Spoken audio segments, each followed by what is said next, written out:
is going to be really great for my promotional abilities. Do you think you'll listen to this episode after it airs? Yeah, because I'm a huge narcissist. Yeah. But I have already listened to your podcast. And actually, I see we're recording, so I'm going to bust your balls a little bit. And I'm going to do that by asking you an important question. And actually, Lukas, I already got the answer to this question by looking at your TikTok bio, but I want to hear it on the record. How old are you two? What a loaded question. You don't have to answer it. No, I know the answer for 50% of you. No, but I will. I'm 27, which is super young in the context of how old you can be. That's true. You have not maxed out your age yet. But it's super old in the context of like seemingly almost everyone else I know. But yeah, Gabby, I'm not sure if you're aware of this. You're the oldest you've ever been right now. I am acutely aware of it every day. Every day my back and my shoulders remind me. They go, hey, you should do something about how fucking old you are. Yeah, I don't want to hear that. Okay, because so like at a just quick guess, this is not a trick question. Like if you had to guess my age, what age would you say? Well, I think I stalked you a little and it said you were 23, right? Yeah. Yeah, that's what it said. It said 23. Oh, are you lying and you're like 47? I'm 37. I'll be 38 in What? July. What? Yeah. I would have guessed. Okay, genuinely what I was going to say was like 32. Yeah. So I was listening to your most recent podcast for homework reasons. Like I wanted to understand, a little more about you guys, what the show is. You're doing great. You're doing amazing right now. I Thank just want you you to know. Okay. So then you guys started talking about like music you used to listen to or not listen to. And then I think like Hillary Duff's name came up and immediately I broke a hip and I was like, all right, just keep going. And then there came the explanation how 2 out of 3 of the people involved in that conversation had never even heard of the beloved television/movie program Mystery Science Theater 3000. And at that point, I swear to God, I had to turn it off. Yeah. Because I was like, I understand. It aged you. This is how I feel when I log on TikTok. And I'm curious to hear your opinion on this. Like, okay, I'm watching The Bachelor this season. There's a girl on The Bachelor who's 21. And in her TikTok bio, it says boomer. And I was like, fuck you. That's not okay. Oh, no. I have another one, which is my bio is that I'm a boomer using the app. If how she thinks she's a boomer and she's none 21. of you are boomers. Gabby, no. Charlotte hates us right now. So. I hate you. So the reason I brought this up at all is because this is ostensibly a program about ways that our brains are broken and neuroses and whatnot. And a neurosis that I experience is TikTok, in that I'm constantly, like my age is constantly underestimated, and people seem to think that I'm like younger and cooler than I am.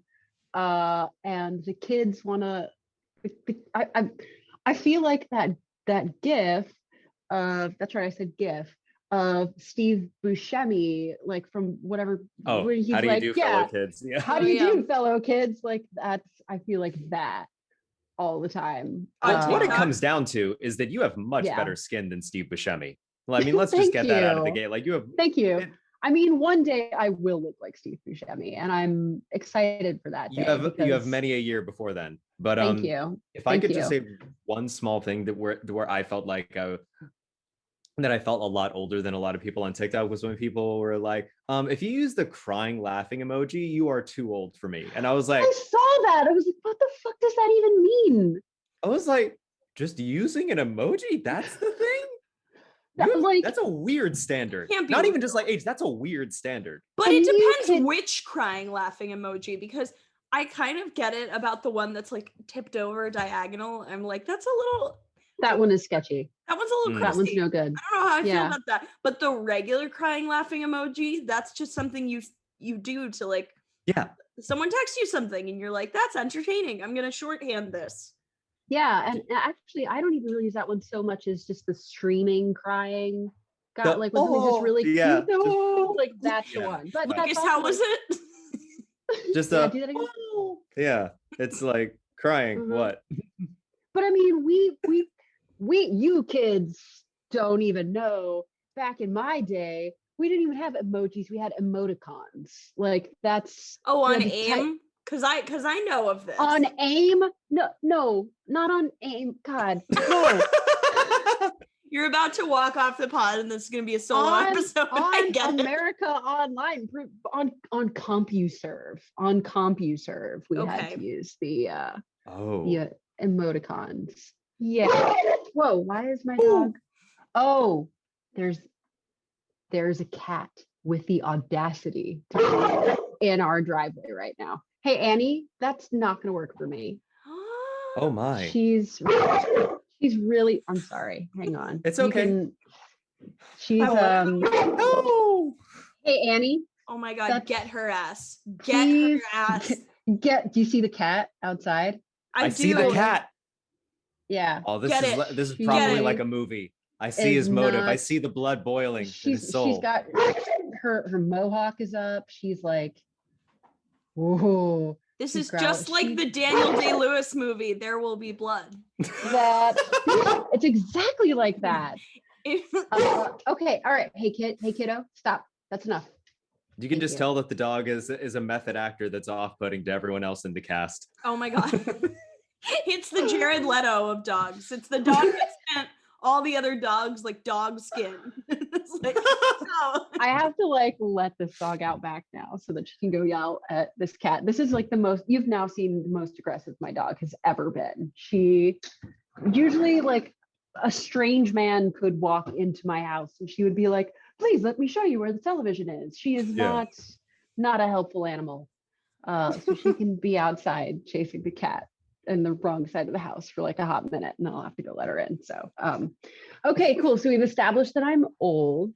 Yes, but we have not established to our listeners who you are. Oh yeah. Where we are or what we're doing on this earth. So this is a perfect time to say, welcome to Two Nosy Meerkats, episode 22. Woo!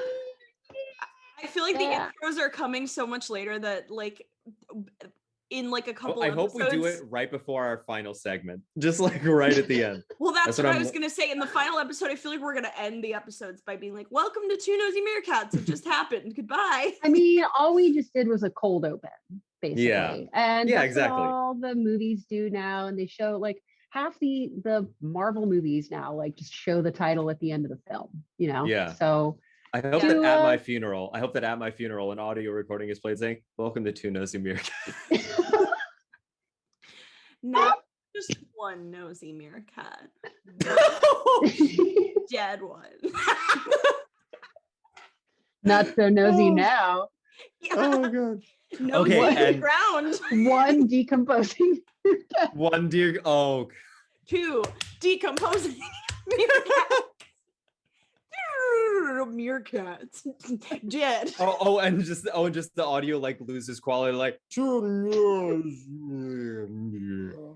a logo. You know how like meerkats stand up and they're really cute? Could you just do that, but like they're skeletons? Oh yeah, I was gonna do a bit like horizontal with like X's for eyes. I was gonna do like a fainted Pokemon, by 1,000 different meerkats around them. Let's introduce our guest properly. You know her from TikTok. Her username is @Kavatica. Please give it up for Charlotte. Wait, is your last name Moore or Moore? Is it, you're not okay? Charlotte Moore, everyone. Yeah. Hi. Happy to be here. I thought you meant your last name is Moore, as in like more. I was like, Moore what? Oh, there's more. More. There's more names. There's plenty more where that came from. Well, first thing I need to ask is where does the name Kavatica come from? I'm so glad you asked, Lucas. Oh, it comes from this fine book that you may have heard of called Charlotte's Web. Oh yeah. You know this one? I read it when I knew how to read. Yeah. It's yeah. strange that you have forgotten how to read. I've never heard of that happening, but I'm impressed that it happened to you. I can only read tweets now, although not even really, because I said I would spend less time on Twitter. Were you cursed by a witch? Like, you can read, but only the worst possible thing. Like, that's... Only children yelling at each other about classism.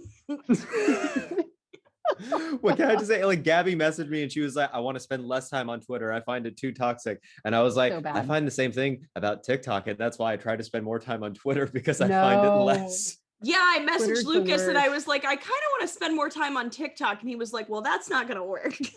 No, TikTok is better, because TikTok for me is more like the way the internet used to be.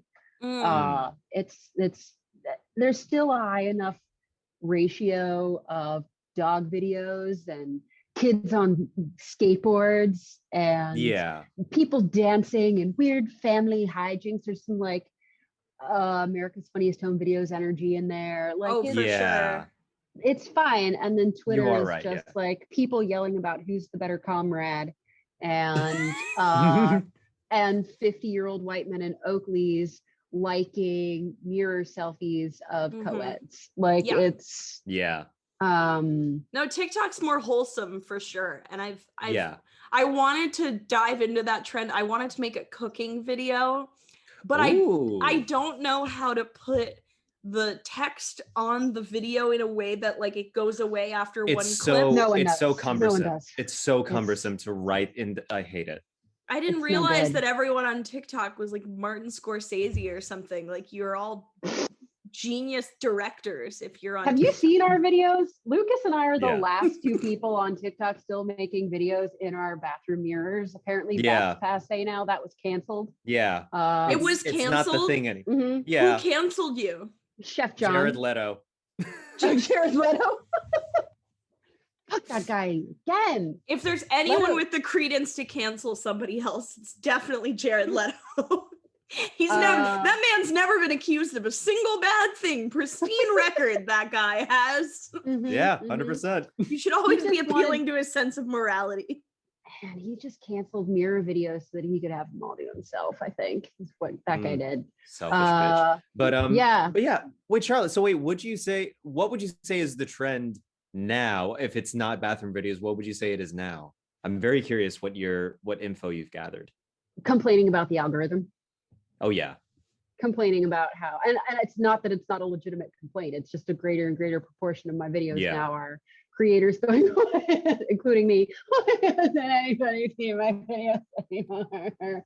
The trend now is just like people showing their analytics just tanking. Oh yeah. I don't know how many times do I have to show my tits to get that number back up. Like, is there actually something wrong with TikTok's algorithm? It's always changing. That's the thing, is that the algorithm is always changing as to like what features and details it favors and pushes on the For You page. And so the only reason I haven't made videos like, why are my videos, is because I'm just so used to fluctuation. I'm just used to huge peaks and valleys and like how well I'm doing, and then it's not. And so I've just accepted that. And but I know lots of people that like, especially people that like depend on like the creator fund that have like, it's really grimy behavior on TikTok's part. It's a little bit like being in a relationship with an abusive partner. Like they make you think that they love you, and then they hate you, and then they make you dependent on them. Who knew that a multi-million-dollar corporation wouldn't have your best interests at heart? I mean, I know. I know. Wait, Gabby, what are you saying? What are you saying? You know what? Nothing. I'm saying that TikTok loves you and that it's a mutually beneficial relationship. Symbiosis. Yes. Now you're speaking my language. Yeah, it's very, very reciprocal what you two have. Cherish it forever. He will text you back. He will text you back. He will. He always does. And I know TikTok is just busy, not always able to respond. Okay. Thank you.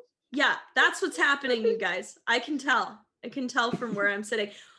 Wait, you didn't even say where in Charlotte's Web Kavanica comes from. Just to come back to that 40 minutes ago. Thank you. The main character is named Charlotte A. Cavatica. And A. Cavatica is a little reference to the binomial nomenclature, the Linnaean name for the barn spider, which is Arrhenius cavatica. Oh my God. So, all of our listeners are going to think we're so dumb. They're like, you finally brought a smart person on the podcast, and now all of your holes are exposed. Oh, yeah, Charlotte, you are like the smartest person we've had on the podcast. It's just what it is. Well, I don't want to offend our comedian friends. Divya is pretty smart. We've had definitely smart people, but like Charlotte, you're Charlotte's up there. You're educated. It's very evident. You understand the educated videos that I've made. Like, did you see my most recent one? Was slug sex? Yeah. It's not that elevated. I actually can't watch. I can't watch that because I have a phobia of slugs. I have a legit phobia of slugs and snails. That's okay. Yeah. They are very strange creatures, and it's okay. But I just want you to know that their lovemaking is beautiful. Yes, I respect them. I don't want to be at one of their weddings. Oh no. Listen, they can do whatever they want in the private on their own time in the privacy of their own home. They're exhibitionists. I don't want these slug stuff flaunted in my face. You can't help but their dicks are as long as they are. So and that's just the species that I was talking about in my latest video. There are some species in Europe whose dicks are like 3 times as long as they are. Whoa. So I know that the fruit fly, it's hard to hide. The fruit fly has a sperm cell that uncoiled is 5 centimeters long. Gross. Are these pleasurable for the lady slugs? That's what I want to know. Well, there are no lady slugs technically because they're hermaphroditic. So all slugs are gay. No, all slugs are. They are all. I mean, kind of. All slugs are gay. All slugs are queer. All slugs are queer. They're they do what they want. They could fertilize themselves if they wanted to, but they like to have fun with a friend. So you gotta respect that. And it's just 2 friends with 2 coiling, just 2 bros dicks. chilling in a hot tub. That's slugs dangling from a tree like you do. Yeah. So wait, you're telling me all slugs have both parts? Yes. And all snails too. Yes. So when they have sex, it's just a big like mishmash of like, look at all the things we can do. Because I'll tell you, like, if I had both, it'd be kind of fun. I wouldn't mind. What would be the first thing you did in the day if you had both? I mean, I don't know, probably like brush my teeth, cook myself a meal, like not that much would change, but then you would just take care of your daily errands. But if you were a pay my bills, do those tasks with your dick because it's so like prehensile. You could just. Well, if I was a slug, I wouldn't have prehensile dick. Oh. If I was a slug, I wouldn't have bills to pay, and that would be so relaxing. Oh, that's true. Wait, Gabby, how would you have them oriented about your body? Like, where on your body would each be? Would they be like get a next to each other? Why not? Yeah, why not? The slug dick comes out of the side of its head. Whoa. Or a little below the side of its head. So you could put your dick wherever you want. I have to think about this. Lucas, what would you do? If I had both a vagina, I would, if they were like near each other, I would try to like curve one or two. I would want to try that. Just be like, can I get it? But wouldn't you worry about what would happen? Because I would want them like far away from each other, and I would jerk them off separately from each other because I'd be too afraid. I'd be too scared of what would happen. Well, here's the thing. What are you afraid about would happen? Like fertilizing yourself? Is that what you mean? If I impregnated myself. Wait, Gabby, I wanted to talk about stuff because there's a fantastic show called Misfits where like people get struck by lightning and get superpowers based on their deepest insecurities. It's an amazing show. This one dude, he gets a new power. He exchanges his power for another, and the power he gets in exchange is the power to switch his biological sex. And so he becomes like a sort of female version of himself. And so one of the things he starts doing is he starts masturbating as a woman and like achieving multiple orgasms. But here's the thing. He doesn't wash his hands between switches and he gets himself pregnant. And so he had not how that works. We're in the land of make-believe. This is That's true. If I have to suspend my disbelief for the switching, then okay. Yeah, no, he did just You're switch completely. That's true. You're like, that's not how the reproductive system works. Hold on just a moment. Have you met a nerd? Have you ever met nerds who are like, I completely accept that character can fly, but that character did not graduate from Harvard class of 1992. That character clearly graduated from Princeton. Everybody knows it was class of 1996. Like, that's just... I have met a nerd. I used to self-identify as one back when I was smart. And then I was... Would you back stop when books doing were that? things. Would you stop saying that you are not smart and that you can't read? That's enough of that. Okay. I won't have it. Oh, whoa. Okay. Gabby Brown. Gabby, Whoa. say you love yourself right now. I'm not saying I do. Okay, I love myself, but I never said I didn't love myself. I was just saying that I used to have like traditional metrics that like make a person... Like I used to take the AP classes, you know, the like shit like that. Got into good schools. Yeah, same. Gabby, Who cares? I love the idea that you're still trying to take AP classes. Yeah, now they won't let me in. Now they won't let me in. It's so weird. You keep just banging the door on your eyes, going, "Let me in." No. Let me in. Show up. Just show up to one. Who's gonna know? In all the movies, all the high schoolers are played by 25-year-olds anyway. So just that always when I was freaks a kid. me out. Yeah. I felt like something was wrong with me because I looked so young in comparison to these people. I was like, oh, is that how I'm supposed to look? And I was like, oh no, they're all like pushing 30. I was like, yeah. Even as a kid who's, you know, like kids are not good at telling how old adults are. But like as a kid watching Power Rangers, you're like, something's wrong here. Were they supposed to be teenagers? Yeah, they were in high school. Yeah. And in the 90s, like all high schoolers were played by octogenarians. Like that was the rule. Patrick Stewart. Yes. Yeah. Patrick Stewart and Ian McKellen star in 21 Jump Street. Yeah. I was gonna say Glee. Oh my God. Well, that I would love. Dame Helen Mirren in Glee. Dame Helen Mirren in my Spanish class. I want to get everyone from playing Shakespeare in the 80s, that like 8-part series of like how to play Shakespeare with like all of these great actors like Ian McKellen, David Suchet, Judi Dench. I want all of them in Glee. That's what I want to see. I would like that to be like Glee, it has to be that. I won't accept normalcy. Yeah. And you cannot break the fourth wall at all. You just have to treat them like, and all of it, like you have to cast regular kids around them and none of them ever question it. Like Pen 15. Yeah, just have like, yeah. Patrick Stewart is the quarterback. I like this. He was very athletic when he was younger. He was very athletic. He was quite buff. He still is a little bit. Oh yeah. I see that. I'm pining for him secretly. Yeah. I do think I've heard before. Yeah, I do think I've heard before, Lucas, that you have a man crush on Patrick Stewart. Oh yeah, definitely. Absolutely. He looks like a very tender lover. It's like him and Leonard Cohen that I'm just are convinced are and were tender lovers. I just know it for sure. They just because you've given this some thought, and I really I appreciate that. I identify with that. Definitely. Charlotte, are there any celebrities you think would be tender lovers? Just off top. I don't tend to like really crush over celebrities that much. Well, we're gonna change that. But you know what? Well, no, I'm not gonna say. I almost said Pedro Pascal, but no, I think Pedro Pascal is filthy. I think really. Cite your sources. What are your reasons? He has such a sharp sense of humor. He's like clearly a kind, intelligent person who just is like, he's so quick on the uptake and professional and buttoned up and all of those things with this like that little gleam in his eye. And the gleam in your eye in the bedroom tends to translate into choking, I think. Am I wrong? No, you're absolutely right. Because if you're not going to get choked in the bedroom, you're like neurotic. Yeah.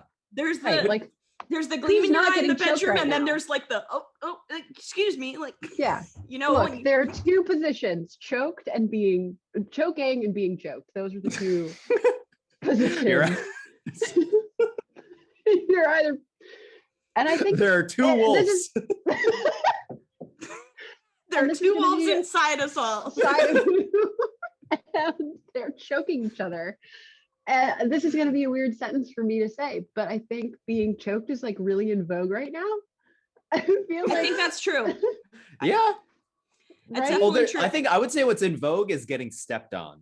There are a lot of people that love getting stepped on. That's not in vogue. Lukas, where did you find this information? No, that's true. That's on TikTok too. And actually, oh my God. Well, there's also like so much I'm missing on TikTok. There's even a backlash to like being stepped on. Yeah, it's all really? Yeah. Oh yeah. Well, the thing is, like, I think there's a video game coming out soon called Resident Evil, and there's like a 9-foot tall woman with big old titties, and a lot of people want her to step on them. Step on them. A lot of people are making TikTok saying, "Please step on me." I saw that. I saw those TikToks. Yep. And then there's just like, then there are TikToks about the choking. Like, oh yeah, there's some people that like take the phone by and to make it look like that you're getting choked as like the viewer. It's a lot. There's a lot of freaky people on TikTok. It's not child friendly, but I'm not a child, so it doesn't bother me any. Yeah. It's chef's kiss. You love to see it. Can I ask you too, as TikTok content creators, what do you think drew you guys to making videos on there as opposed to like, you know, some people do like Instagram Live, some people throw all their energy into Twitter, some people don't do anything.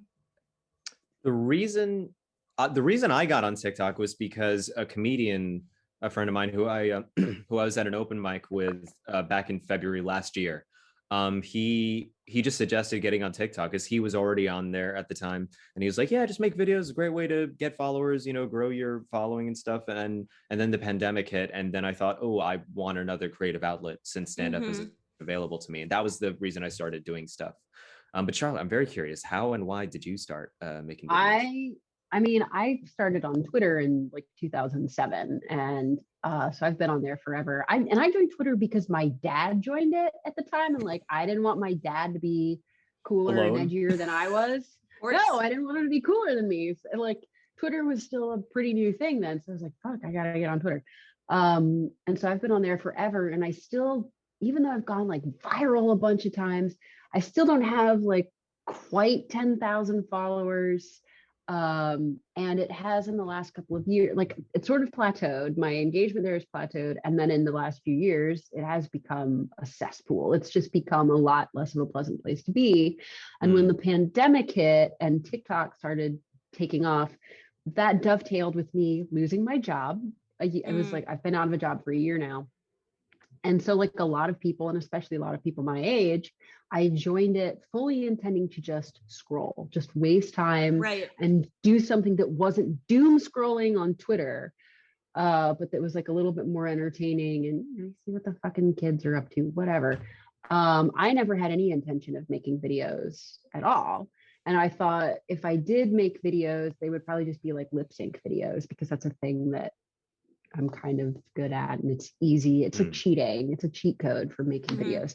So after like a few weeks or a month or so of being on TikTok, I made like a couple of those videos, and it was fun. It was fine. And I realized it was a lot easier than I thought it was going to be. Like, it wasn't quite as scary as I thought it was going to be. And then this one woman, this lesbian, made a video asking, she's like, I've never had sex with men. What is it like to have sex with men? And so really thinking it was going to be this throwaway thing, I made a response explaining how having sex with men is like using a claw machine in an arcade. It was a whole thing. Oh, and yeah. That blew up. And then it was just like pure serotonin, and just like, it was so fun. Like, everyone was so funny. The feedback was really positive, and it was just like feeding the machine. It was just crack. So I just kept doing it. And then suddenly it was spider sex, and I don't know. It's easy, it's fun, it's positive. I can be a know-it-all in 60 seconds or less. This is the shit that I've done my whole life, and something about the format just lends itself to that better than other formats have so far. That makes sense. Yeah. can I ask how you got into spider sex? Well, I know a lot about spiders because I have the same name as a famous one, and just as like a defense mechanism as a kid, you just like, well, if people are going to make fun of me, then I'm going to learn all of the facts and I'll blind them with science. And by the way, like that doesn't work. Don't use that as a strategy. You had a cool voice as a kid. I sure did. Yeah, it's weird that you open your septum that way as an adult, like, or what is it called? The thing where you take that celebrities get, that like they take their nasaliness out, the deviated septum. Is that what it's called? Oh. Well, a deviated septum is actually like when your septum is physically like sort of moved to one side or the other, and it like messes with your tonality a little bit. And so people get like a physical correction. Sometimes it changes your voice, sometimes it doesn't, I guess. But I never actually knew what a deviated septum was until me now. neither, clearly. You could have said it was a nose piercing, like the bull ring. I would have believed. Well, this is your septum. I mean, that's your septum. This septum is piercing. Yeah. Okay. Yeah. So no, I don't know where that voice comes from. Though I did have a really shitty laugh. I laughed like Goofy, like the Disney character Goofy, and I like that. I had to change my laugh because I got made fun of too much. Oh my God. But yeah, so I don't know. I just learned a lot of spider facts, but by extension, like I've always been a curious person who's liked bugs and animals, and I just absorb information about them, and I'm also disgusting and gross inside. I'm a gross lecherous, so I just, you want to know. Well, first off, it's my turn. Stop self-deprecating. But I want to hear you say, what do you think is like the grossest thing about you? What's the grossest thing about me? What do you think is the grossest thing about you? Great like question. The legitimately like the grossest thing that I like do, like the grossest. Well, you said like, yeah, I'm gross. I'm like, wait, well, first off, like, I don't think about open-ended. You said an example, Lucas. Well, you said an example by telling me what an example of like what's the grossest thing about you, and then I'll have a context for what that means. Oh, I have one that's very gross. Is that I sometimes take nail clippers and I clip off the calluses on the soles of my feet. Oh, okay. I see what you're saying. Sometimes I Gabby, trim how my do you toenails. Feel? We're about to go into gross territory. Okay. I have a bad habit of like picking at my toenails. I have ADHD and I like pick at things. I'll pick at my face, I pick at my eyebrows, but like I'll pick at my toenails. And then when I feel the edge of one starting to peel away, if it won't come off, if I can't just peel it off myself, I'll like go get a pair of scissors. And like I if I can't find toenail clippers, I'm just like, I'll just scissor them off. You will scissor your toes. Very important. Yeah. So scissor your toes. I love scissoring my toes, but that's not the grossest thing about me. That's just the hottest thing of all. Look, we're not here to kink shame at all. I'm just explaining that it might not be the most like sanitary or reasonable behavior, because they make tools for that. And it's better than when I was a child. I used to chew my own toenails. So I've evolved past that. I think I definitely once tried when I was a kid. I was like, because I definitely went through a stage where I bit my nails, but then I saw someone say that it's really bad for your teeth, and I just immediately stopped the habit. I just, in 1 second, I stopped. That must be nice to be able to just stop a habit. Yeah, I was going to say. Like, so mentally healthy. I'm just like so awesome. Coming from the perspective of someone who sucked her thumb until I was 10, and then again for a while as an adult in college. Yeah. I was chewing my hair until middle school. Like, I chewed my hair too. Battle. Yeah, I chewed my hair in middle school. I had very long hair in middle school, and I chewed my hair as well. Oh, it's great! Like, it's such a. I mean, but it's right there. Like, how can you not? Yeah, it's right there. No, literally, I saw someone do it. I was like, "Why are they doing it?" And then I was like, "Why am I doing this?" But then I just started doing it again, and then a habit just formed. You have to choose something.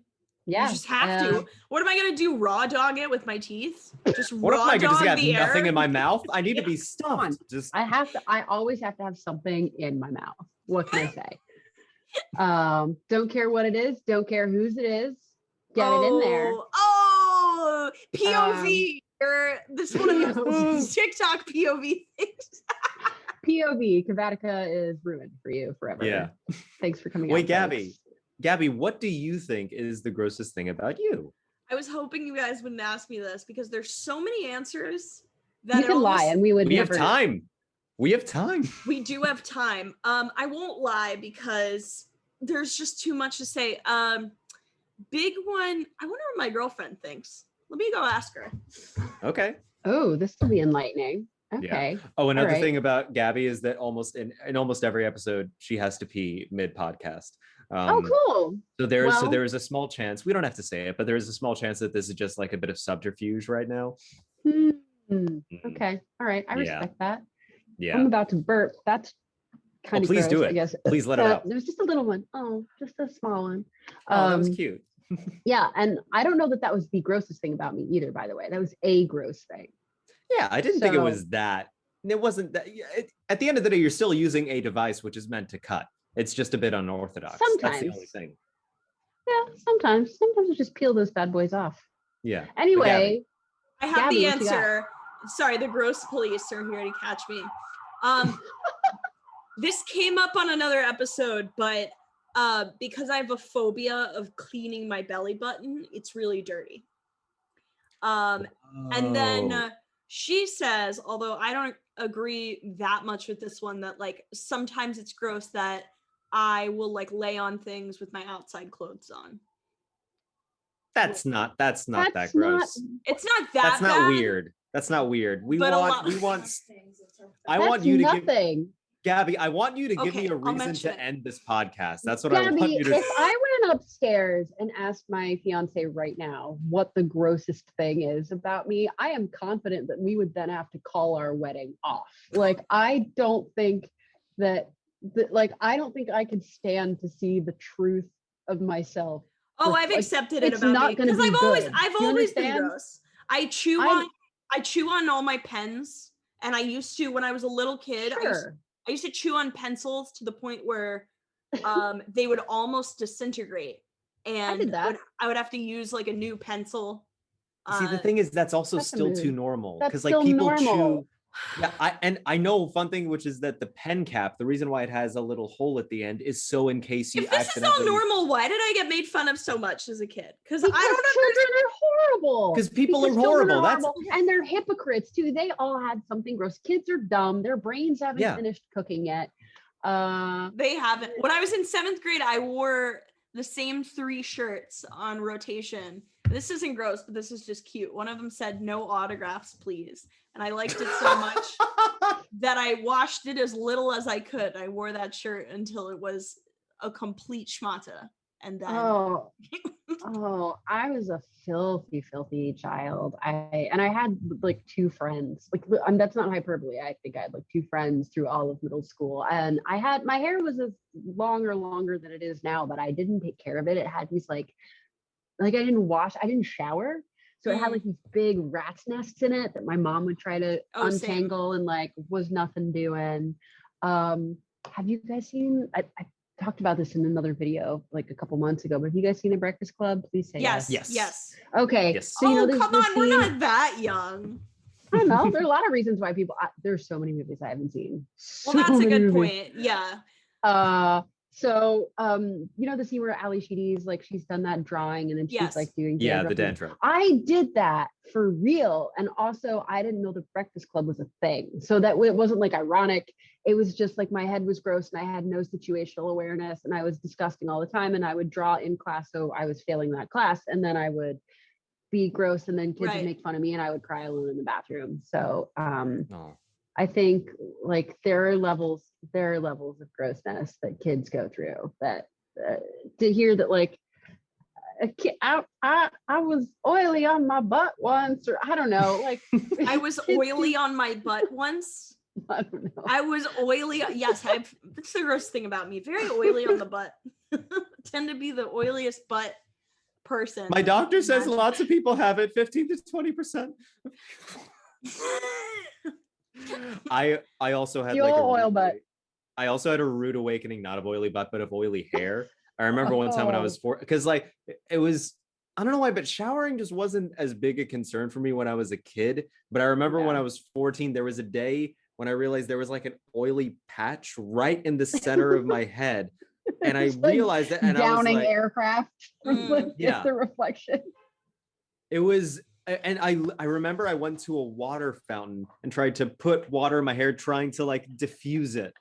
And I was trying to like water, it doesn't mix. And then I would get, but then I would go in the bathroom and I would get paper towels and I try to dry it to just like get rid. And then I was like, oh, I need to wash my hair much more frequently than I am doing now. And then people, it was so apparent. People would ask me about it. I would be like, yeah, I was a water balloon with paint and I tried to wash it out, but I wasn't so good. I made up the lies that we would all make up as a kid. I think the cringiest thing about me as a kid, actually, it didn't have anything to do with habits of cleanliness. It was just that I would get like I was an unnecessarily competitive child. Like I remember when we lost a basketball game in my little junior basketball league, I started crying to a point where it was not appropriate. And then like a mom came up to me asking what was wrong. And I knew that it was something like I was crying so much that she must have thought I was like kidnapped or something. So I made up some lie that my dog had run away over the course of the game. I've never had a dog. Never.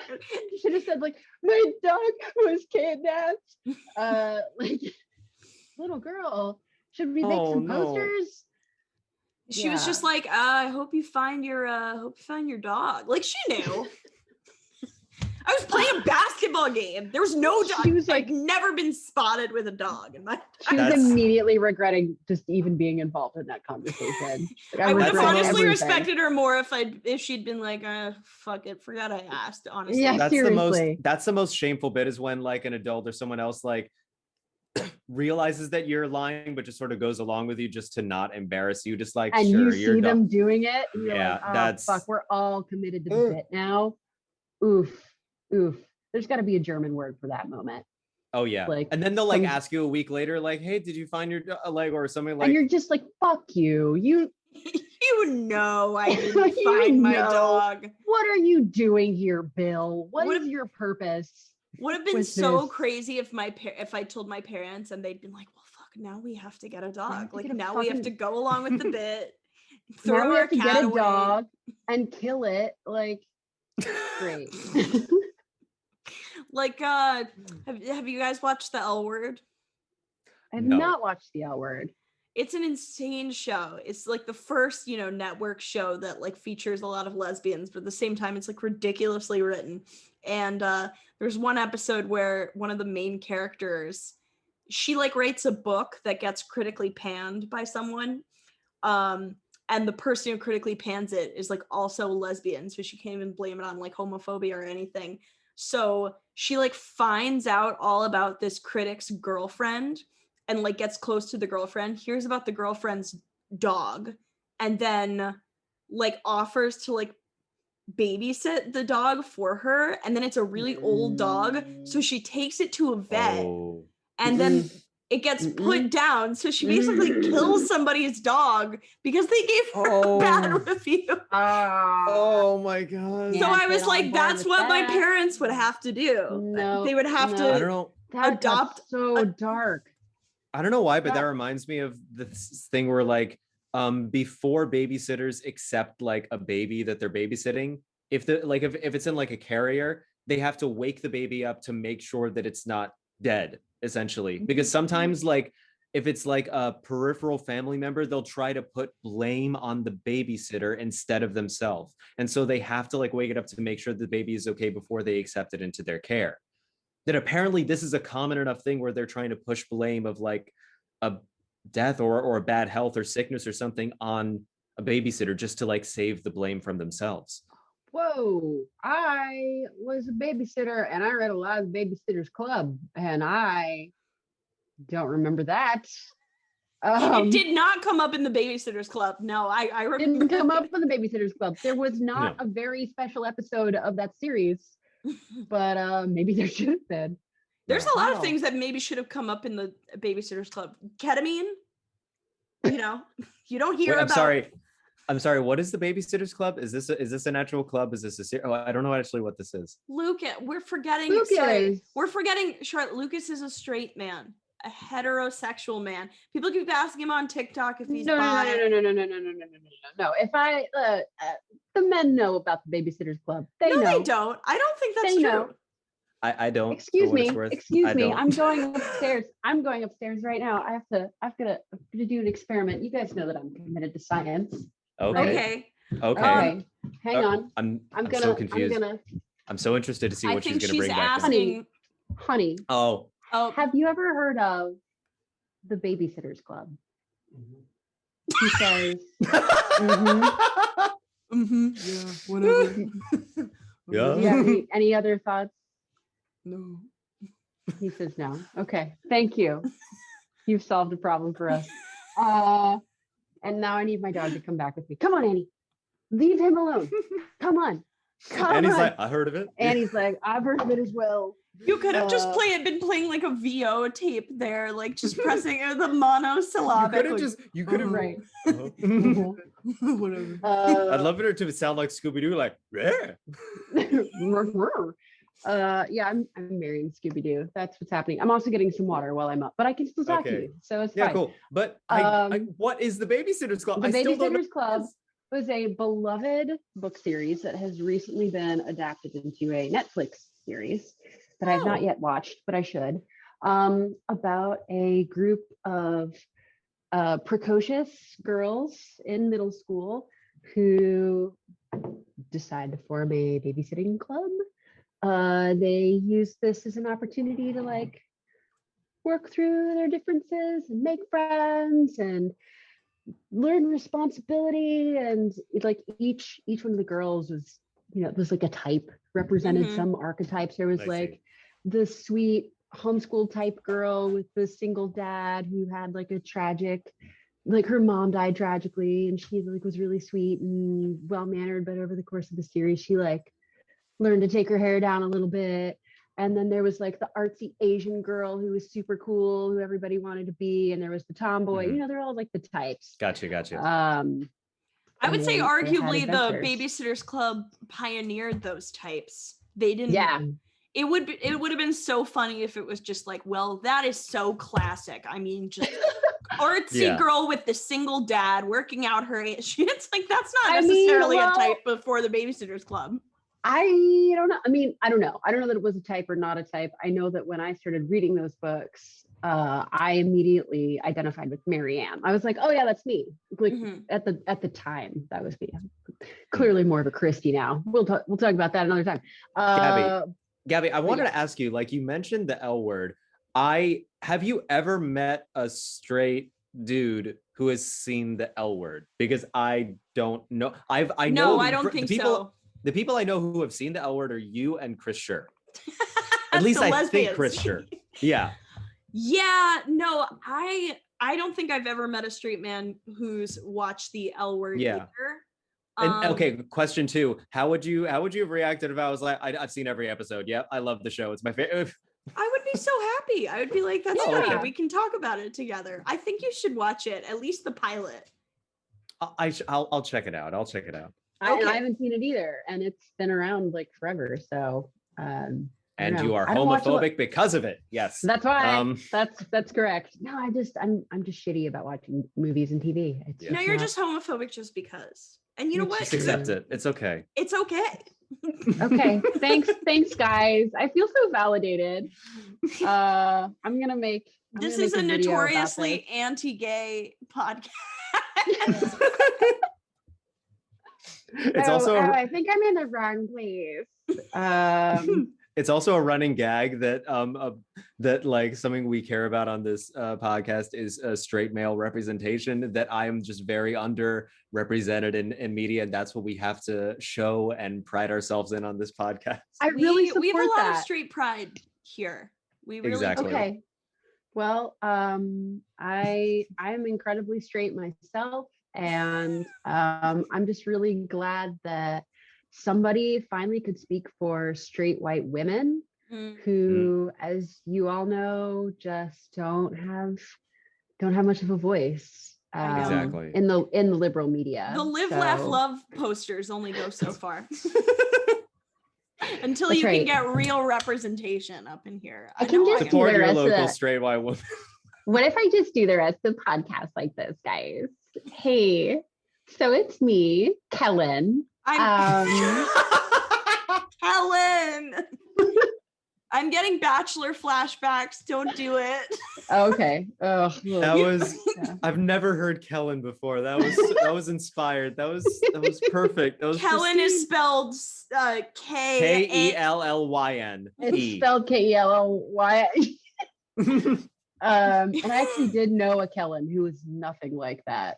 Really? Actually, yeah. Kellen. And in fact, I'm concerned that if the Kellen that I knew ever got wind that I had in any way been making fun of her or her name, she would kill me while I slept. So, Kellen, fight at dawn. There. Fight for your honor. Is Kellen the sister of Helen Keller? Kellen Keller? Oh, Kellen Heller. Kellen Heller. Classic spoonerism. No, I don't think so. But I will come up with a backstory for the Kellen that just came out of me. Yeah. Later. Maybe that could be like my new TikTok persona. I need that's a to good see idea. it. I need to, maybe if you watch this season of The Bachelor, you can insert her into the house with the other girls. I don't know if I could survive a season of The Bachelor.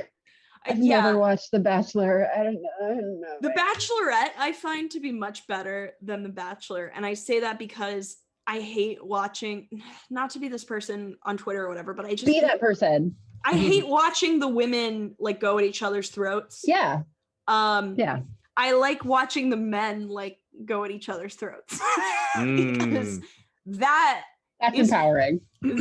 So this last season of The Bachelorette, they had two guys who were mad at each other because one of them, I guess they switched out the Bachelorette halfway through. So there was one Bachelorette. Like brought in like an understudy? That's literally what happened. Basically, there was one girl and then she like started falling specifically in love with this one guy. And she was like, I want to cut the entire process short, get a process from this one dude, and then leave the franchise. So, and there's all these theories that production pushed her out, whatever. And then they just had like a girl on standby. Who came a bitch? Yeah, they just, she was an understudy. I don't know, but they had this girl on standby, and then two of the guys got mad at each other because one of them was like, well, I think Chasen is using all the same adjectives to describe Claire as he was to describe Tayshia. It makes you wonder if he's these all real names? Chasen, is that real? Chasen, yeah. There was a Jason, and there was. I feel like my spleen got punctured. God damn it.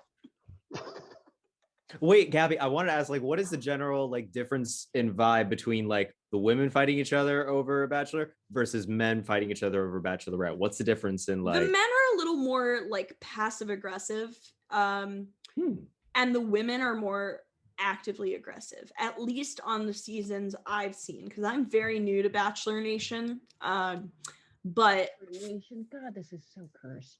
It really is, and yet I can't stop watching. It's terrible. The Bachelor franchise right now is embroiled in a lot of controversy, and it's correct to be. I've even read some of this controversy.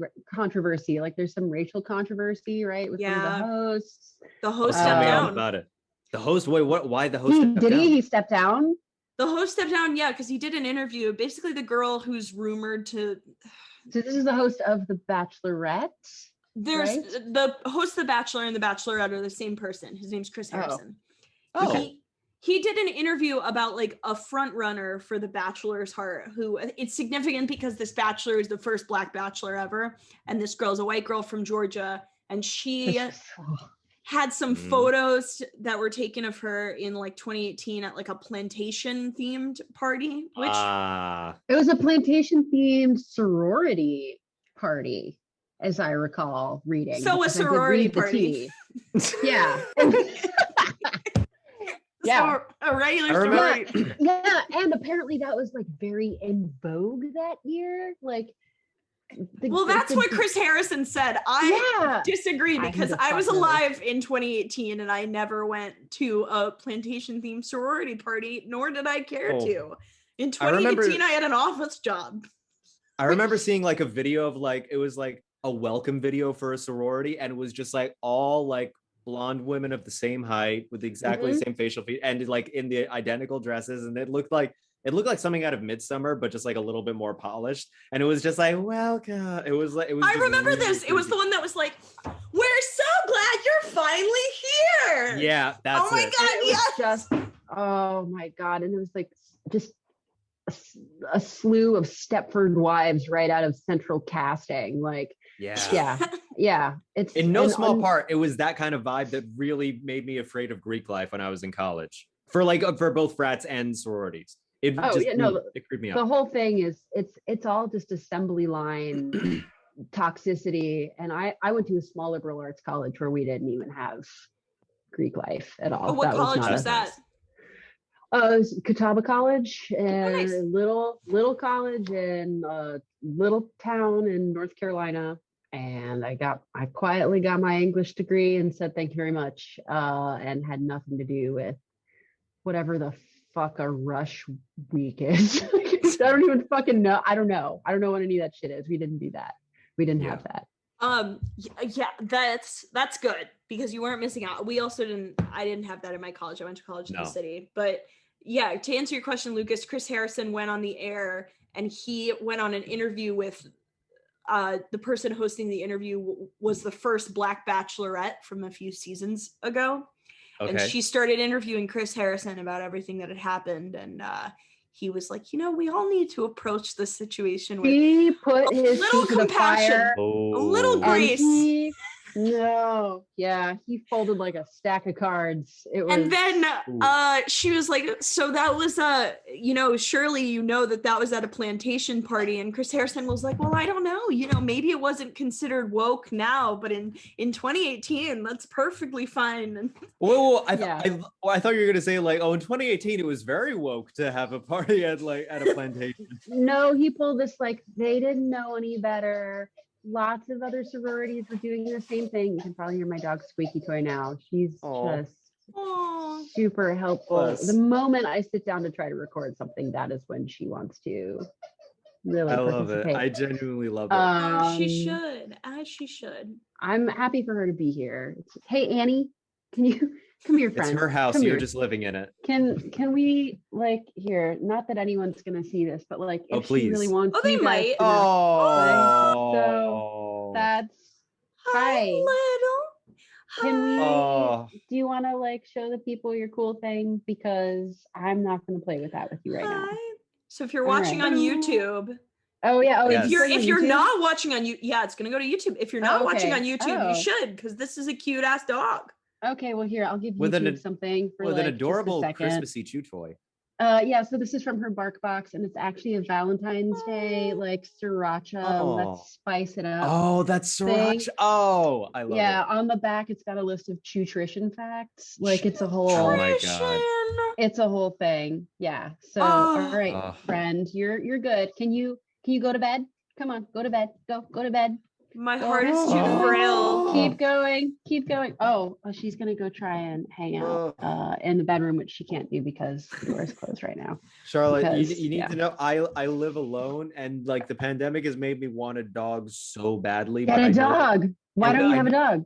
But this is the wrong time in life for me to get a dog. I don't think it's the right time to have like the responsibility of a life. I want to be able to like travel for potential stand-up and shit. And so and it's just I just know it's not the right time, but I want a dog so badly. Oh God. Okay. Well, when it is the right time, I will be very happy for you to make that choice. Oh yeah. It will be the best. I can't wait for there to be a meerkat dog. Oh my God. Oh, that's so exciting. By the way, I want to call it Timon. Oh, Timon. Just get a meerkat. Oh my God. That's brilliant. That's brilliant. Yeah. By the way, I found the audio clip from that sorority clip you were referencing. Oh, I can play it into the mic. Ready? Oh, please. Okay.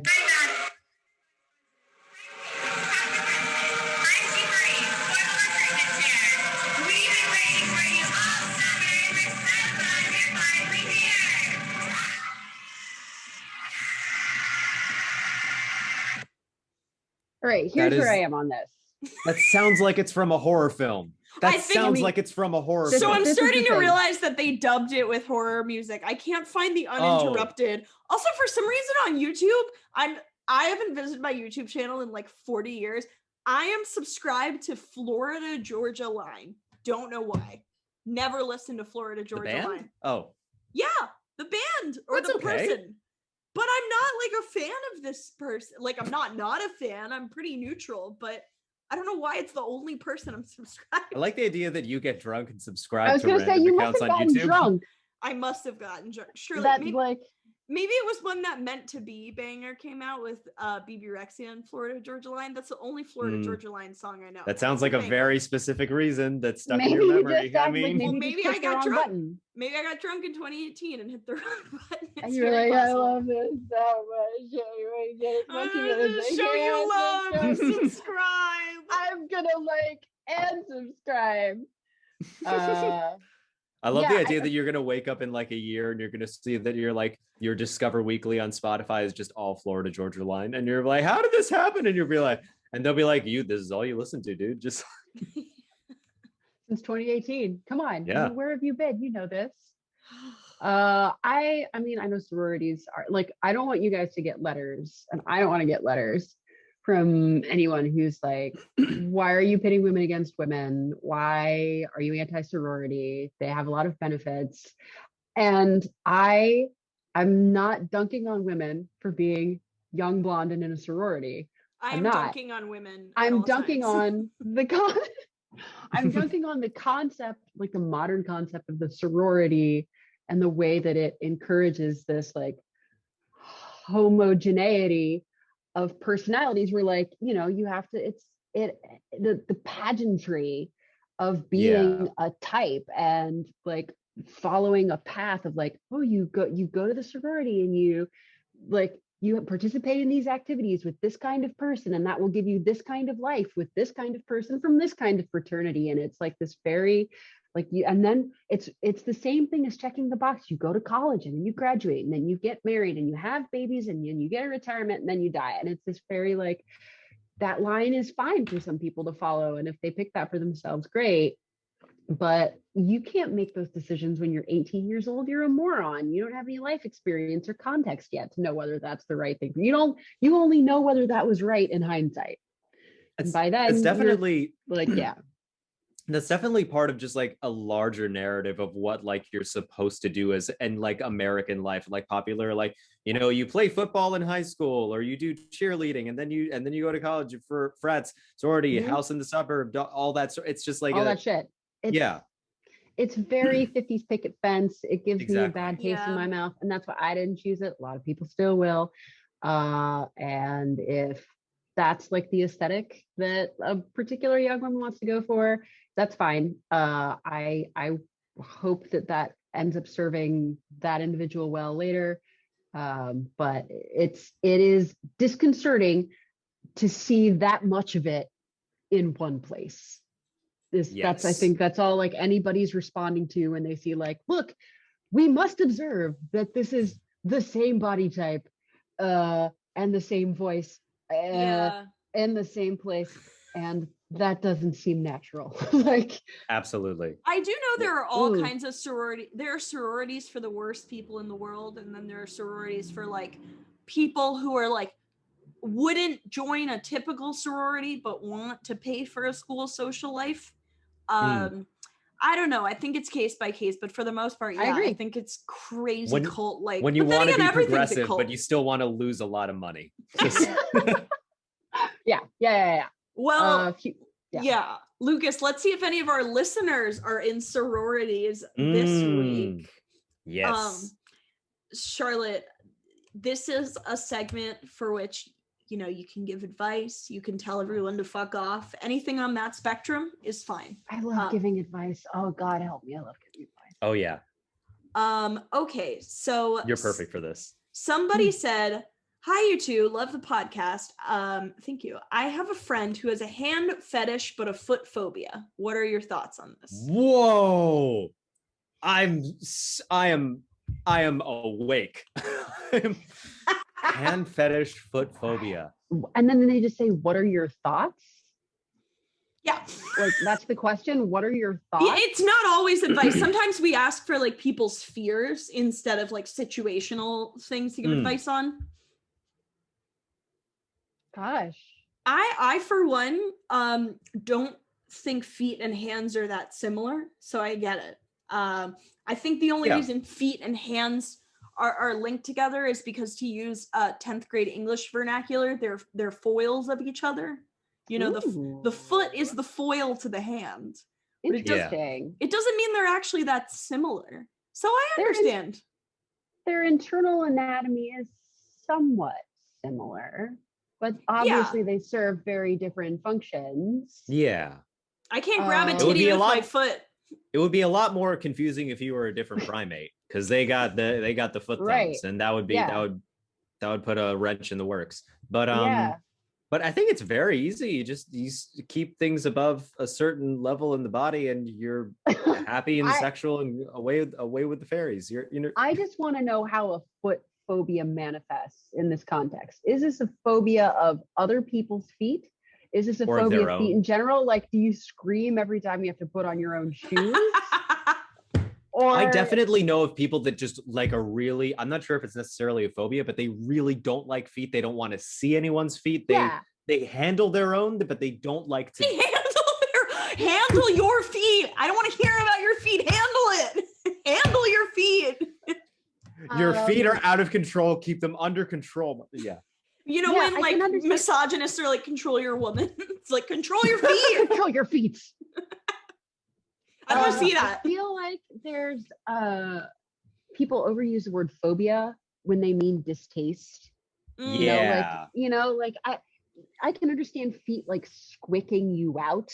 Like, I'd rather not see feet. Like, and me personally, like, I don't really get the whole foot thing. I don't paint my toenails. Like, I think of feet as like tools. They're like hammers. They're supposed to be gross and calloused and not beautiful. They're the thing that puts you in contact with the place where the animals shit. Like, it's not, they're not glamorous, and it's kind of weird to me when people try to make them pretty.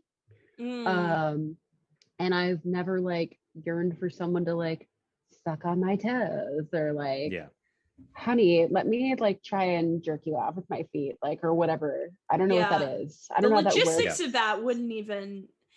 I think it's a lot of like, I think, is it this? I don't know. Please demonstrate. It doesn't seem practical, you know what I'm saying? Or conversely, your feet could be stationary and it's a person's penis who goes in and out.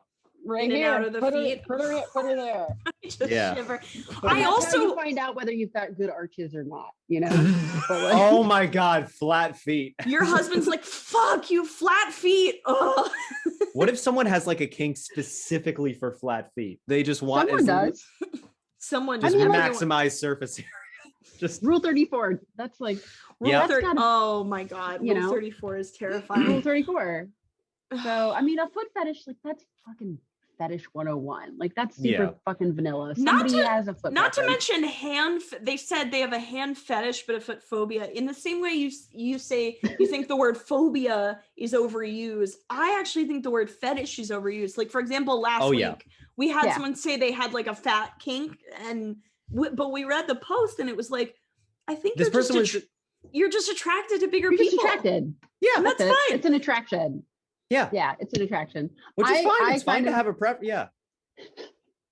I'm trying to envision, like, as maybe an April Fool's sort of situation, if you were dating this person, like, how does that manifest with being like, hey, and then just showing them your foot? Like, are they like, ooh, ooh, like, can you really fuck with somebody that way? I was imagining, you know, that thing on TikTok what if where it's people this? Is this neutral? Like, I think that's neutralize one or the other. Yeah, I think it's a conflict. I don't think it neutralizes. Wait, Charlotte, have you seen that thing on like TikTok where people put like pants over their head and like a sweatshirt over their pants, and they'll run around but it looks like they're upside down? I'm wondering what is this app? What is happening? It's very strange. It's a strange and beautiful place. It's wonderful. Yeah. So I guess my thoughts are seems normal. seems fine. I think that's hands the are beautiful, consensus. feet are weird. Yeah. No, it's right, because if they were like, I have a foot fetish but a hand phobia, I'd be like, well, that's just impractical. But the other way around seems fine. So I think your friend listener is just going about their life in a pretty normal way, and don't murder anyone. That's all I have to say about that. Okay. I have one that okay. I don't have any interesting gossip, but the most interesting thing that has happened to me was getting my back blown out by Harry Styles in a lucid dream. Oh, okay. So did we read this one? If we did, I still want to hear Charlotte's thoughts. Yeah, I'm going through like old responses. We might not have, but I still want to hear. What do you think? Yeah, I don't remember talking about this one in like a loose like this. Yeah, Charlotte, what are you? It's important to me that they clarified that it was a lucid dream, because if it's a lucid dream, they made this choice. This wasn't some random manifestation of their subconscious. The dream was going along, and they were like, you know what needs to happen next? Like, I need to get railed in this very specific way. And I'm happy for that person. But was that person Olivia Wilde who wrote in? And then she was like, I need to make this a reality. I lucid dreamt it and it came true, and I cast him in my movie. Yeah, they just fucking manifested it. Like, good for them. That is a level of confidence where you have a dream and you're like, I'm gonna make this happen. Mm-hmm. I now want it to be Olivia. I want her to be a secret listener. I really want it. Yeah. Oh, that would be amazing. Oh yeah. Yeah, as a fellow lucid dreamer, I completely support this. Like, use your powers for evil, for sure. Oh, you lucid dream? Oh yeah. Oh, that's I wish I had one, but I've never had one. What has been the coolest thing you made happen? I mean, I don't know how my memory of any given dream is not great. I mean, routinely it's shit like, you know, you can fly, but like, you don't just fly, you can like summon a dragon and fly on it. Right. I mean, the shit that I usually use, and I don't lucid dream 100% of the time. Mm-hmm. But yeah, we're not Rockefellers. But usually it's when I'm having a nightmare, and the nightmare is about to get real bad, and I can just nope out of it. Wow. That's fantastic. Just like, whoop, here we go. That is useful. Because most people, when they're having a nightmare that gets bad, they just wake up. Right, but that's what I do. Or you can like turn it's like you can fucking go full Thanos and like turn everything to bubbles, you know, or just like you're just like, nope, different scene and cut, and you just go somewhere else. You make it less scary. Or sometimes you do the weird shit where you're like, no, I'm feeling the fear. Let's lean in. Let's make it grosser. Like, let's see how terrified I can be before I piss my pants and wake up. Like, should I make out with Hitler? Again? I have, you know what? I have like, and this all sounds like some weird pseudoscience-y shit, and it's not. This is like, you're dreaming is weird, and I'm not saying dreams are prophetic or anything. Like, I don't think that when you're dreaming you go to the fucking astral plane. You're saying that? Yes. I don't respect that, but I respect your confidence in saying that. It depends on the dream. If the dream happened in 2019 and it was like, there's going to be something called the novel coronavirus, we'll all be locked inside our homes for years. That would be important. I'd be like, that's pretty prophetic, but everything else I'm not so sure. Right. And I don't know that anybody like had that dream. If they did, I hope that person comes forward. I mean, actually, that's not helpful to us now, but what in 2019, I was talking to my Aunt Rhea, and she told me about a woman called Baba Vanga, who was a Bulgarian mystic, I believe, who was blind no more. And made a bunch of predictions going as far as 2050. And apparently, she apparently predicted 9/11 among a bunch of other historical events, and she's apparently 80% correct. But she did also say that she apparently predicted that Donald Trump would become the president and said that he would get a fatal illness in 2020. So is she the Simpsons? Who could corroborate this? I was going to say this is a Simpsons thing. I would need corroboration and it would be very easy to say that like in hindsight now, who else was there? How could we prove that? She died before the year 2000, but she didn't predict that. Well, she didn't predict that, did she? Yeah. Did well, she, Lucas? She's not 100% correct. I also don't believe in fortune tellers, but I really like this story. I want that to be true. Like I do want that to be true. Yes, I do. Same. But that was only to caveat, like what I'm about to say is not like I'm gonna make some weird proclamation about like the role dreams serve in my greater life, because that's not what that is. I've realized that my dreams are like the recurring dreams that we all have. For me are like they fall into sort of buckets. Obviously, I assume everybody here has had some iteration of like the being naked on stage dream, or like losing your teeth or your hair, or like some weird, like standard dream neurosis manifestation. And then I have dragon dreams. I'm calling them dragon dreams, where I'm like flying like as a dragon or with a dragon, or like being a cool mythical beast through the air. Then they're like the quote mermaid dreams, where I'm swimming and they're very serene and peaceful. Yes. And then there are the alien dreams. By alien, I mean full on fucking xenomorph, like very specific H.R. Giger shit. And those dreams, the worst ones are when I am being chased by somebody who has a chest burster that's about to explode and I can't see it, but I know it's going to happen. What is a chest burster? It's from the Alien movies. Alien films? Alien movies. Oh yeah. And yep. Yeah. It's horrible, and it's the whole body horror thing. And I hate horror. Like I don't watch horror films, but same. I am not a horror person. I don't like it. No, thank you. See, the scariest dream I've had recently was that I accidentally got a much larger version of the same tattoo that I already have, and that I didn't know how to stop the tattoo people from removing it. So I don't know if I relate, but I wish I could lucid dream my way. Life, I think. Like. Well, can I say I've never had that. I've never had those classic dreams of like being naked in front of like a bunch of people or losing my teeth, but I have heard lots of people have those. But for a while, I had a series of dreams where I would get superpowers, but with weird restrictions.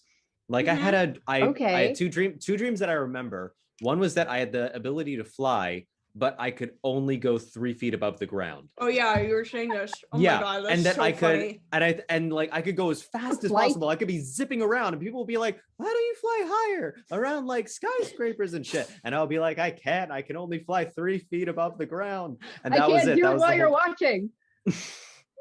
And then I also had a dream where I had super strength, but I could only punch or lift things that were colored beige. And why wouldn't you? Why wouldn't you? It's the worst color. Just beat the shit out of the beige color. That's still a lot of things. Like there are a lot of beige things in this world. Your West Elm couch is going down, bitch. You're a menace in a Pier 1. Like, oh my god. I'm a menace in a Pier 1 for other reasons. Love me a Pier 1. Yeah. So I guess our advice to this person is keep doing what you're doing. Keep getting your back blown out by Harry Styles. Keep getting that dream dick. That's it. Yeah. Yeah. So here's an interesting one. I think this will be our last one because it's gonna set off a really interesting conversation. Oh, I'm excited. So my friend recently asked me how to get over someone, and I realized that I don't actually know. Every time I've gotten over an ex or a crush, I just find a new one to fixate on. That doesn't sound too healthy, but I don't know how to stop. It's not like I'm not working on myself and enjoying being single. I'm an independent boss bitch, yada yada. And I know I don't need someone to complete me, but sometimes I just want one, you know? I don't know, maybe I'm just a simple, hopeless romantic, but how do you actually get over someone? And then they said, adding on to the previous submission about getting over someone, specifically, I mean, if it ended on good terms. If I realize the person is a complete asshole, I don't have a problem getting over them, their loss. It's more when relationships don't work out due to the logistics, like long distance, wrong time, emotionally unavailable, unrequited feelings, etc. When you still have a place for that person in your life, just not romantically, but your simp heart I love that line. Simp heart still plays over the what ifs and what could have beens from time to time. And then you tell yourself, stop, we don't like this person like that anymore. Remember, it didn't work out. How do you get over that part? I don't think I'm the only one with this struggle, but I don't hear about it as often. Do you have similar experiences, and what are your hot takes? I have an idea. Talk about this for a long time, but you go first. Yeah, I think the first thing to do is to stop. I think it's okay to say, I'm still into this person. I still have feelings for this person. I still fucking love this person. I still wish it could work. And like, just express those feelings either through therapy or maybe keeping a journal, just like getting all of these words out of you and being honest with how you feel and trying not to suppress anything. And then maybe even possibly trying to examine like the ways it could work, or just reminding yourself of the reasons why it can't work. And then just honor whatever feelings or thoughts you have, and try not to suppress it, and try to get all of the thoughts and words you have out. That's what I have to say. I think what I would add to that is I don't know that there is a way to get over somebody like that in, you know, the kind of way that we all want to get over people, where we're like, it's, you know, closed, open and shut case.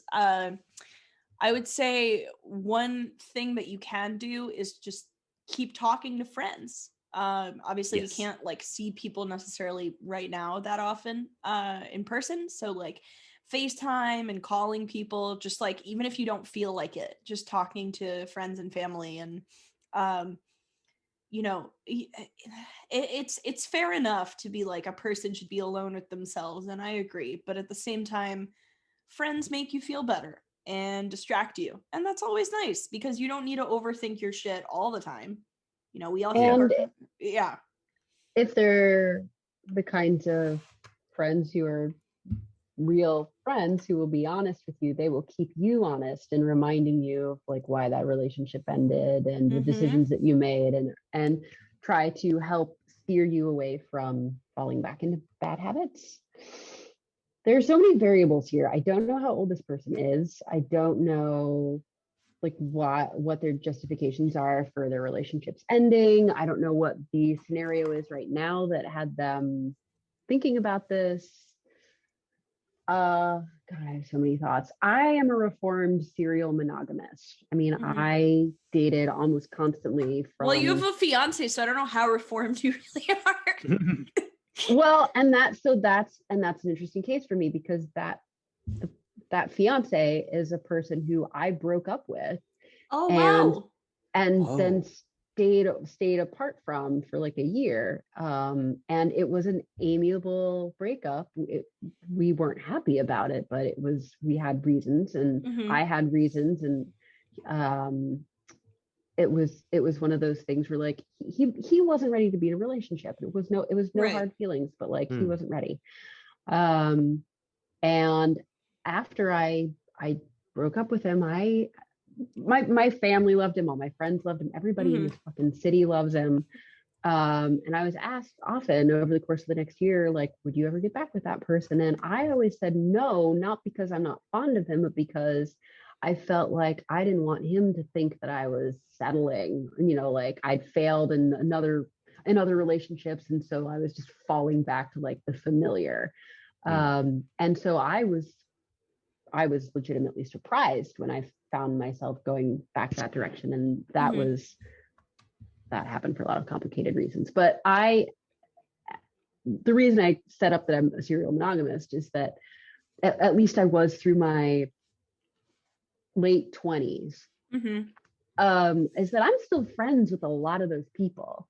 And a couple of them still live in this same city. The guy that I moved here with from college and dated for 5 years, like he's married and has a kid. And like, I was at their wedding and they were here just a few weeks ago. I think they're great. But how did you get over that initial like, right. Yeah. So the way that I got there, and the way that I got there every time, ultimately is distance. You have to, and like, so after, I don't think you would mind my using his name. The guy that I moved here with, Lauren, Loren, Lauren. he was tremendous. And we moved here right out of college. We had a lot in common. We were both pretty mature for our ages, but we reached a point, you know, at that point in our early 20s, where we realized like we didn't know shit about shit. We hadn't, and we thought we might get married, but we also thought like, we don't know. We don't know. Like we don't have enough context. And what if we're wrong? You know, do we want to be that couple that's divorced by the time we're 30? Right. Because we jumped into something because it was familiar and it had momentum instead of like it was actually the right thing to do. Right. So we broke up. And it was really painful because we loved each other. And for a couple of months, like we still tried to be in each other's orbit, and platonically, but those feelings were still there every time. And he was the one who had the thinking at one point. He called me while I was at work and he's like, I can't see you anymore. And it's nothing to do with you. It's not because I don't love you. It's because I want to maintain our relationship in the future. And I have to live my own life. I have to walk away for a while. And we didn't speak for a year. And I kept that in mind in every subsequent relationship that I had, because at the end of that time, we were able to sort of like, we moved on to other people and tried other things out. And I tried being a dirty slut for a little while, and that was fun. And made some mistakes, you know, and by the time we got to be friends again, that initial chemistry had like passed. And that push, there's like, after you break up with someone, there's this like tension. It's so easy to sleep with somebody that you just broke up with. Oh yeah. Like, yeah. Everything comes back. You have to let all that die down. And then you kind of know. And you gotta like delete them from your phone. Absolutely, you do. You know, and you have to have people in your life who are like, you're not hanging out with them, are you? You're not, are you? Delete them from Facebook, block them on Facebook, block them on like it hurts, but that's the only thing to do. Yeah, 100%. And then after all that time, like, and that's what I did with what I ended up doing with the guy that I'm marrying now. Like I went and I had a catastrophic liaison, let's say, with somebody who turned out to be a real disappointment, let's say. And turned out to be a dragon. It turned out to be Harry Styles blowing her back out, but it was all a dream. Oh, Lukas, you have no idea how accurate that is. And so after that whole thing, it sort of dovetailed with like me and Clark Kent coming back into one another's life. And then I had like, he'd made some life changes and I had some life experiences, and we both realized like, okay, maybe we do want to do this, but you've got all that time in the middle. So that's a really long way of saying, if you want to be sure, if you want to stop the inertia of just like being in relationships because it feels nice or because you have no reasons not to be, just like put a hard stop on all of your exes and go live your life by yourself. That's really Fun. good. Yeah, that's really good advice. Yeah. I think I saw, I'll keep this brief, but I think I saw like a storybook or something, a little cartoon that sort of, I think is a pretty good analogy, that like there's this triangle that fits into a circle, and that the circle is not available anymore, and this triangle isn't able to roll. And the triangle won't text you back, and then exactly, yeah. but someone tells the triangle, just try rolling. It's going to be tough at first because you have like a lot of sharp points and hard edges, and so this triangle really pushes up and just slams on the ground. It's painful, and it was like, oh, that was tough. But then it's just told, do it again. It's tough right now, but it's gonna get easier over time. And over time, the corners soften, and then this triangle becomes a circle and is able to roll really well. And eventually it decides it wants to like reshape itself to fit into another hole in the future. Oh boy.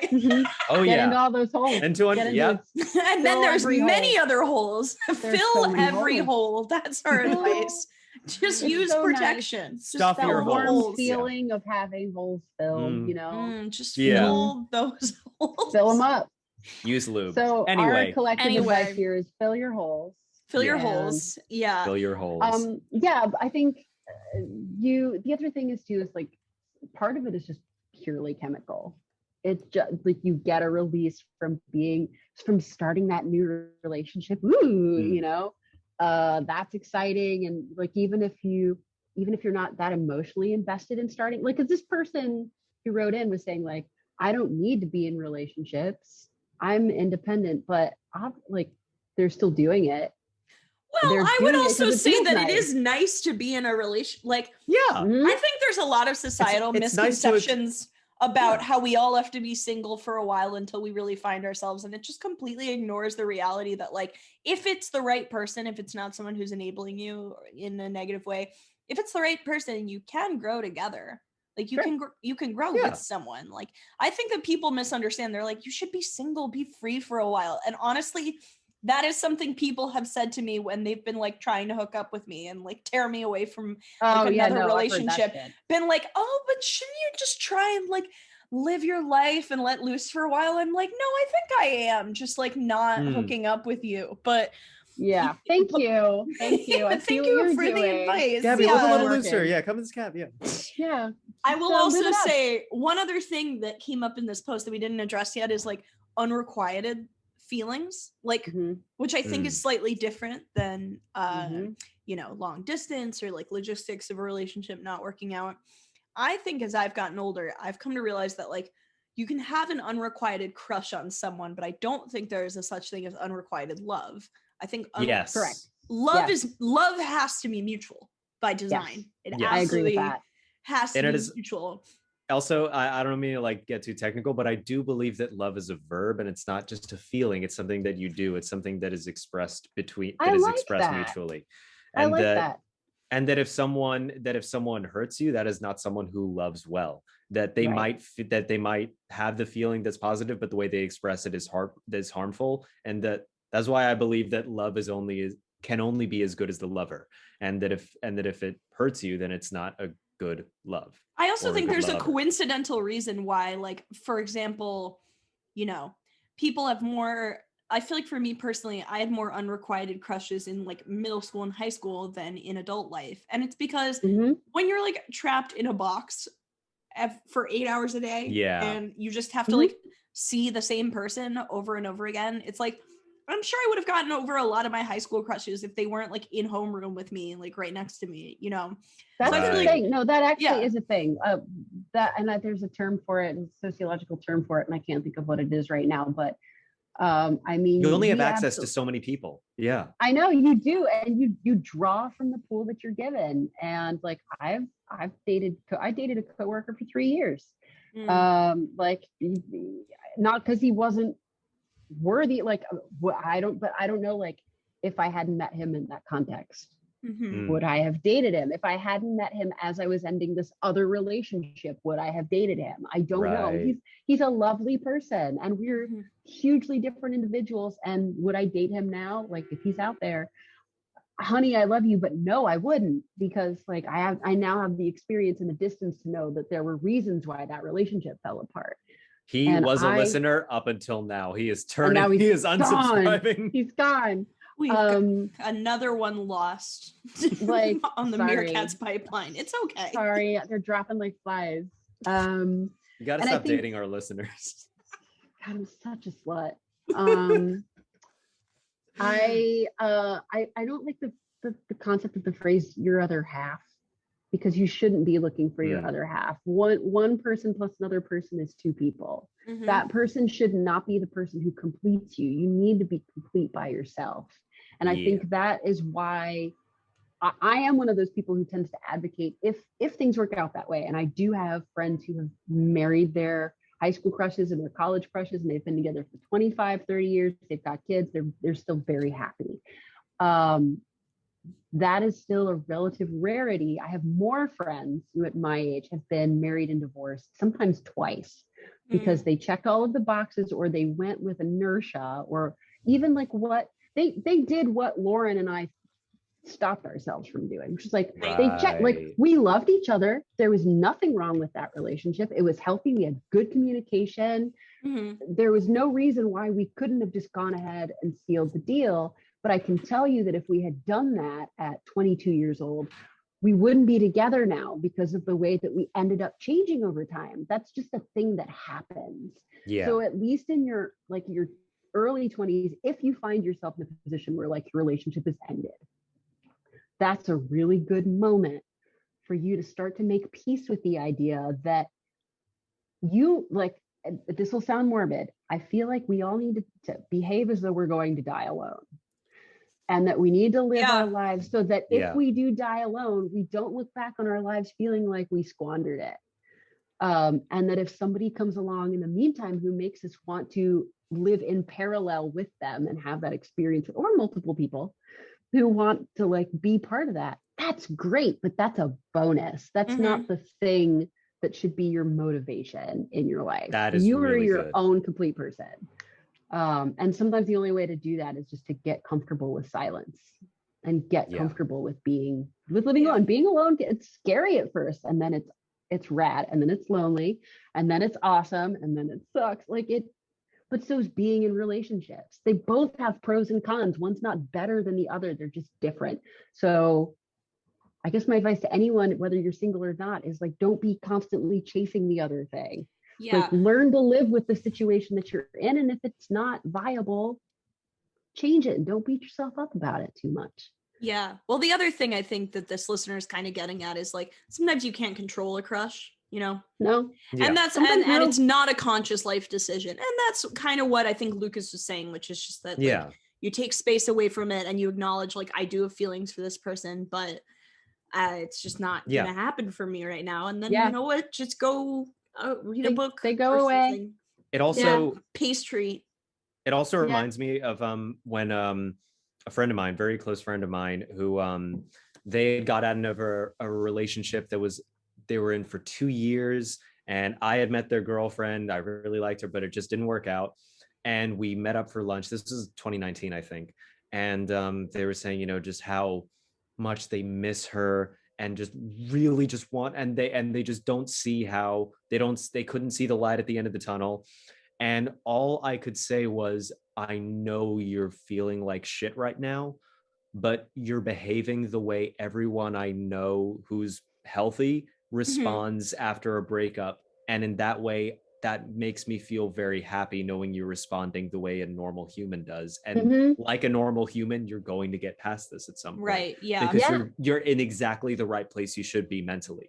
And here's the thing about grief is that your body can't, your brain doesn't distinguish between physical pain and emotional pain. You react the same way. And when you say that you feel hurt, you feel hurt. When grief feels like you've been punched in the gut, it does. It feels like and the loss of a relationship feels like the loss of a limb, like the loss of something fundamental to yourself. It's totally natural to be consumed by that and not be able to see past it. Yeah. But like, you have to think back onto all of the times in your youth where like things that seemed so consumingly tragic that in hindsight you're like, oh honey. Oh no, you got an F on your paper. Did the world actually end? Right. Did it? Yeah. And of course, like the end of a relationship is much more complex than that, especially if there are like kids involved or assets involved or time, emotional investment, like it's more complex. But even if you live a full long life, if you live to 80 years, what fraction of your life is 2 years of grief? Like ultimately that's from people restart their lives all the time at 50 and 70 and 85. Like there's so many different ways you can like go and absolutely and get married again and try again. Like it's not, and all of them are valid. All of them. There's every single one. Every single one. Yeah. Except becoming a serial killer. Don't do that unless it's to impress your crush, in which case especially if they have a foot phobia, cut off some feet and present it to them. No, that's a foot fetish. If they have a phobia, cut off some hands. Well, if they're a bad person, then cut off some feet and present it to mess with them. As long as they're fair trade. Like just wrap the feet so they can't see the feet, you know, but let them know, like, I did this for you. I destroyed the feet for you. I am about to put these under a chicken tenderizer for you. And what could be more beautiful? Yes. I mean, I know Valentine's Day is over, but I think it's just still really No, it's not. Valentine's Day 24/7. It's every day. This is the most romantic podcast of the year. Yeah. Charlotte, we are coming towards the end of our podcast. I feel that. And we have a section we call Self-Perception Corner, where we ask you, don't be scared. It's only scary. Don't be scared. It's terrifying, but don't be scared. Please say how you think you are perceived by others, and we tell you how we actually perceive you. Okay. I assume I have to be as succinct as possible. I think that I am perceived by others as, I want to articulate this correctly. Gosh. As somebody with maybe, oh my God, how do you distill the entire complexity of yourself the way that you are represented in other people's brains in like a couple of sentences on the spot? This is great, guys. I'm really enjoying this. I think other people have this perception of me as like this really voracious reader, learner, digester who's like just passionately focused on her interests and who is confident enough to like go through life knocking people out of the way come hell or high water. I think people think of me as like a really passionate, visceral person. I think, you know what it is? I think that other people think of me as a lot. And I think a lot of that is actually authentic because I do try to, I mean, I try pretty hard. I don't try. I'm a pretty what you see is what you get kind of person. The only way that I'm misrepresented is that I think people think that I like all these books behind me and stuff. People, when I do like TikTok lives, people want to ask me all these questions about like like what's your favorite book and what are you reading right now, and then they want to like get into the weeds really quickly, and then that tends to like people want to ask me big questions about like the universe and philosophy and social philosophy and all of this shit, and like I don't think about that. I actually don't think that much about. I don't think that much about other people's. I'm not that concerned about other people's points of view. I'm not. Well, I can clarify what I am or am not. But yeah, I think people like because I don't want to color what your perception. What do you mean you're not that concerned about other people's points of view? Like what they think of you or what they think of other things? Okay. Yeah. What they think of me. Yeah. That actually came off as pretty apparent to me. I think you summed it up pretty well. And I think it's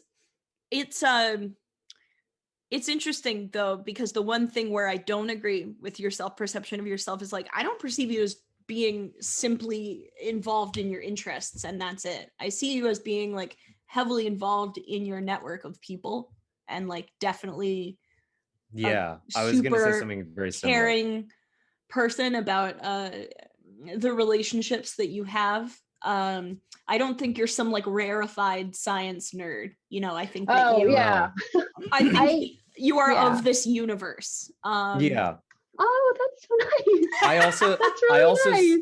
I also see you as someone who's like, from what I've gathered, especially from this podcast, is like you're very concerned, or at least you have a very strong impulse to help to lead by example and show like people who like are going through similar situations or at different points of your life, saying like, hey, this is what I did, this is what worked out, this is what didn't. I care about you and I want you to not feel pain I've felt at points, and I want you to do well.